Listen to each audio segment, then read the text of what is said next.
ሲፈን ባደረገችው ነገር እንዴት ተደሰተች እና እንደዚሁም በቀሏን እንዳገኘች በጣም ትደሰታለች። ግን ሆኖም ይሄ በቀልና ይሄ ደስታ አንድ ቀን እንደሚያጋልጣት ማወቅ አለባት። ምክንያቱም ሲፈን ለበቀል ብላ እንደዚሁም ደግሞ አምነንን ለመጉዳት ብላ ሁሉንም ቤተሰቦችን እንደዚህ ማድረጓ በጣም ትልቅ ስህተት እንዳለው ነው። በቀል መበቀሏ ደግሞ ጥሩ ነገር ነው። ምክንያቱም እናትን ያክል ነገር አታ እሷ ደግሞ ለእናቷ ብላ ብዙ ነገር መስዋዕት ከፍላለች። ስለዚህ ቤቱ እንደዚህ በእሳት እየተንቀለቀለ እነሱ እዛ ውስጥ በሞትና በሽረት መካከል ሆነው እሷ ከታች ሆና እሳቱ ሲነድና እሳቱ ሲንቀለቀል ቀጥ ብላ ታያቸዋለች። አምነን እንደምንም ብሎ ተነስቶ ጀሪን ገትቶ ይዞ በመስኮቱ ሲያመላክቷት ሲፈን ከታች ሆና ትመለከታቸዋለች። ሲፈን በማለት አምነን ይጣራል። ከዛም እንዴት እሷ ታች ልትወጣ ቻለች? እሷ ናት ያደረገችው ያቃጠለችው ማለት ነው። ቆይማ እኛ ምን አድርገናት ነው ይህንን ያክል በማለት ግራ ይጋባል ማለት ነው። ሲፈንም እንግዲህ ያንን ካቃጠለች እና እሷ ደስ ካላት በኋላ ያንን ቤት ልቃ መውጣትና ትታ መሄድ ነበር ያለባት አማራጭ ማለት ነበር። ስለዚህ ያንን ቤት እንግዲህ ጓዟን ጠቅላላና ከሽፋ ወደ ሌላ ሀገር እንደምትሄድ እያሰናዳች በነበረበት ሰዓት አምነን ግን እሷ እንዳደረገችው እና እሷ እንዳቃጠለችው በመስኮቱ ከፍቶ ሳያት እሷ ከታችና እየሳቀች ስለነበረ አይቷታል። ጀሪንም ምን እያየህ ነው? እባክህን እንውጣ ከዚህ የሆነ መላ ፈጥረን መውጣት አለብን በማለት በቃ ራሳችንን ማዳን አለብን ትለዋለች ጀሪን።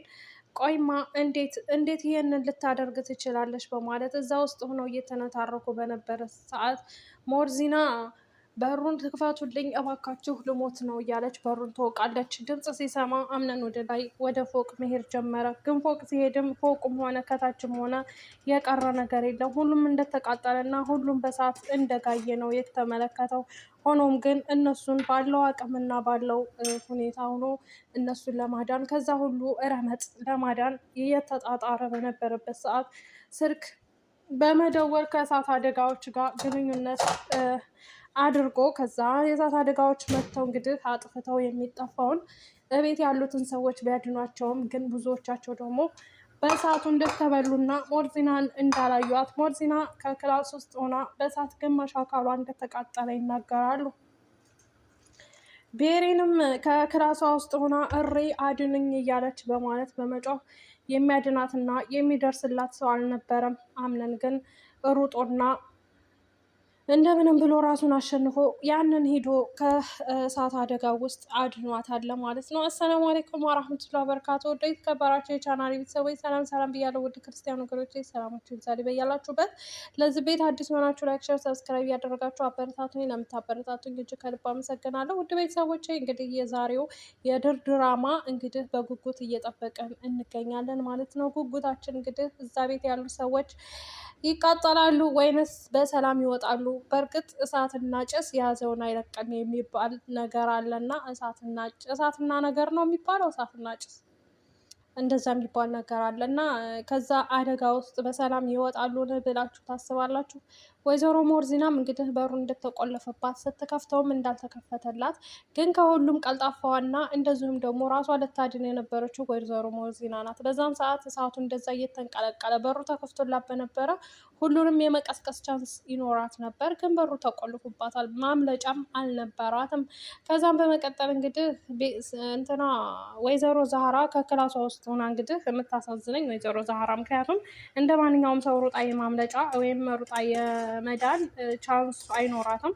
ሲፈን እንግዲህ ወረቀትን ፈልጋ ቤቱ በማን ስም ነው በማለት በእሱ ስም አለመሆኑን ስታውቅ እንግዲህ ብዙ ፈተና እንዳለው እና እንደዚሁም ቤቱን እንደማታገኘው ስታውቅ ቤቱን በቁሟ ነደደችው። በጣም ያሳዝናል። ሲፈን ከአምነን ክላስ ውስጥ ገብታ እንግዲህ ብዙ መረጃዎችን ለማግኘት ፈልጋ ነበረ። ዶላቦችን በመክፈት እንደዚሁም ወረቀቶችን እያገላበጠች ወረቀት በመፈለግ ብዙ ወረቀትን ብታገኝም ግን ከዛ መሀል አንዱ ምንም የቤት ካርታም ሆነ የቤት ስም በአምነን እንዳልሆነ ስታረጋግጥ ይቺ የተረገመ ሴትዮ ቤቱን እንኳ በልጇ ስም አላደረገችውም እንዴ በማለት በመናደድ ከዛ ከክላስ ሩጣ ታመልጣና ትወጣለች ማለት ነው። እኔ የማደርገውን አውቃለሁ ሙስጠፋ፣ አንቺ ከኔ እኮ እያራቅሽኝ ነው። እኔ እኮ እዚህ ቤት የመጣሁት አንቺን ብዬ ነው የመጣሁት በማለት እንግዲህ ሙስጠፋ የቤቱን ሰው በሙሉ እንዳጠናና የቤቱን ሰው ባህሪ እየዘረዘረ ይነግራታል ማለት ነው ለሲፈን። ሲፈንም ቆይ አንተ ከመቼ ወዲህ ነው ደግሞ መርማሪ የሆንከው በማለት ትቀልድበታለች። እየቀለድኩኝ አይደለም፣ የዚህ ቤት ሰዎች እና የዚህ ቤት ጸባያቸው በጣም ግራ ያጋባል። እንትና ሜርሲ ራስ ወዳድና ገንዘብ ወዳጅ ናት። ሲቀጥል ደግሞ ቤሪን በጣም የዋህ ለሰው አዛኝና እንደዚሁም ደግሞ በጣም የምታሳሳ ልጅ ናት ብሎ ይላታል። እሺ ወይዘሮ ዛህራ ደግሞ የእናትነት ባህሪ ያላት መልካምና እንደ እናቶች ሩህሩህ የሆነች ሴት ናት ይላታል። እሺ ጀሪንስ በማለት ጀሪን ደግሞ ራስ ወዳድና እንደዚሁም ገንዘብን ከምንም በላይ አስበልጣ የምትወድ ልጅ ናት በማለት እንግዲህ የሁሉንም ባህሪ ይነግራታል። እንኳንም በዚህ ብቻ ወካት፣ ሌላውን ነገር ባታውቀው ይሻልህ ነበረ በማለት እንግዲህ ትነግረዋለች ነው ሙስጠፋ። ሙስጠፋም እንግዲህ እያንዳንዳቸው ባህሪያቸውን ዘርዝሮ ነገራት። ቤሬንም እንግዲህ በጣም አዝናለች። አምነን በራሱ የሚቆምና በራሱ መወሰን የማይችል ሰው እንደሆነ ለሙስጠፋ ትነግረዋለች። ማለት ምንድን ነው እያለ ሙስጠፋም ከሷ አንደበት የሆነ መረጃ ይፈልጋል። ከአምነን የሆነ ስህተት የሆነ ጥፋት ይፈልጋል ማለት ነው።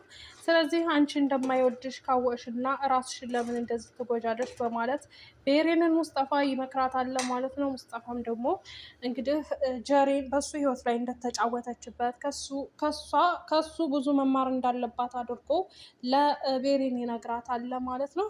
አቶ አምነንም እንግዲህ ጀሪ ላይ ትኩረቱን ቢያደርግም ግን አሁንም ቢሆን መውደዱን አላቆምም ማለት ነው።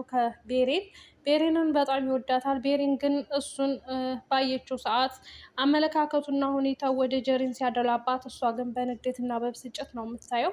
በንዴት ፊቷ እያስታወቀባት ሁሉም ትኩር ብለው ያያዋታል። ወይዘሮ ሞርዚና ከእነሱ ጋር እራት በመብላቷ በጣም ደስተኛ ሆናለች። እጄንም ፍቱኝ እወዳቸዋለሁኝ እያለች እንግዲህ እነሱም እየሳቁባት እነሱም ደግሞ እንደሚወዷት ይነግሯታል። ግን እጇን ለመፍታት ደግሞ ሁሉም ቢሆኑ አልተስማሙም። ምክንያቱም እጇ የታሰረችው ወይም የሆነ ደጋ እንዳታደርስባቸውና ሮጣ እንዳታመልጥ ይመስለኛል እጇን ያልፈቷት። እያጎረሳት አቶ አምነን እንግዲህ አክስቴ ጉረሽ እያለ እንግዲህ እያጎረሳት ነበረ በደስታ። አምነኔ እንዴት ነህ በማለት እሱን ትጠይቀዋለች። አክስቴ እኔ ደህና ነኝ ይላታል። ወይዘሮ ሜርሲን እንግዲህ ቁጭ ብላ እነሱን እየተመለከተች ቆይማ ይቺ ሴትዮ እሷ ማበዷ አንሶኛን ልታሳብድን ነው እንደ እያለች በራሷ ማውራት ትጀምራለች። ወይዘሮ ሜርሲ ከወይዘሮ ዛህራ ክችን ገብታ አተኩራ የምታመላክተውና የምታየው ሌላ ነገር ነበር መሰል። ከዛም እንደገና ወይዘሮ ዛህራ ምን እያየሽ ነው ትላታለች። ድንግጥ በማለት ምን ላይ ይችላለውኝ ትላታለች። ቀየውን እንደዚሁም ግቢውን መዞር ደከመሽ እንዴ በማለት ስትመልስላት፣ ስራ ፈትነሽ አንቺ እያልሽኝ ነው በማለት አዎ ታዲያ አንቺ ቆይማ አፍሽና እግርሽ እንዴት ነው ግን እማያምሽ ትላታለች። አንቺ ቆይማ ይህንን ምላስሽንና አፍሽን ግን ተያይዞ አለመሞትሽ እንደው ጉዳለሽ በማለት ወይዘሮ ዛህራ ትቀልድባታለች። ሜርሲንም አንቺ ሴትዮ ቆይማ ከኔ ጋር ያለሽ ችግር ምንድን ነው በማለት እንግዲህ በሩን ከፍታ እንደነበረ በኃይል ዘግታ ጥላ ትሄዳለች። ምን የመሰለች ሴትዮ ናት እያለች እንግዲህ ወይዘሮ ዛህራም እየተናደደች በብስጭትም በንዴትም መሀል ሆና እንግዲህ ሁሉም የቀመሱትን አንቺም ትቀምሸዋለሽ፣ ሁሉም ያዩትን አንቺም ታየዋለሽ፣ ተራሽ ይደርስሻል፣ አንድ ቀን ተራዊ አንቺ ይሆናል በማለት ወይዘሮ ዛህራ ሜርሲንን እንደዚህ ብላ ታስፈራራታለች። አንቺ ሴትዮ ግን አርፈሽ ብትቀመጪ ይሻላል፣ ከኔ ጋር እንደዛ አይነት ነገር ማድረግ አያዋጣሽም ትላታለች። ምክንያቱም እዛ ክላስ የገባችው ሰው እንደመረዛት እና እንደዚህም ደግሞ እንደዚህ መሆኗን ጀሪ ልጇ መውረዷን ወይዘሮ ዛህራ ጠርጥራለች። ሜርሲን በእንትና ማን ነበረች ይቺ ስሟ ጠፋኝ አቦ ያ አላህ ቤሪን ማን ነው የመረዛት በማለት ሰው ነው እንዴ እንደዚህ ያደረጋት በማለት ትጠይቃታለች ወይዘሮ ዛህራን። እንዴ አልኩኝ እንዴ ሰው ነው እንዴ ያደረጋት አልኩኝ እንዴ በማለት ወይዘሮ ዛህራ ትደነግጣለች። ስለ ወይዘሮ ሞርዚና እያወሩ በነበረበት ሰዓት አዎ እንደዛ ያልሽ መሰለኝ፣ አይ ልጄ ተሳስቼ ነው ብላ ወይዘሮ ዛህራ ሀሳቧን ታስቀይራታለች። ምክንያቱም ወይዘሮ ዛህራ እነ ቤሪን እና ሜርሲና ሲፈን እንደአሳበዷት ታውቃለች ማለት ነው። ስለዚህ ያው ዝምታ መርጣ ዝም ብላለች። እና ውድ ቤተሰቦች የዛሬ ቪዲዮ ይህን ይመስል ነበር። አመሰግናለሁ።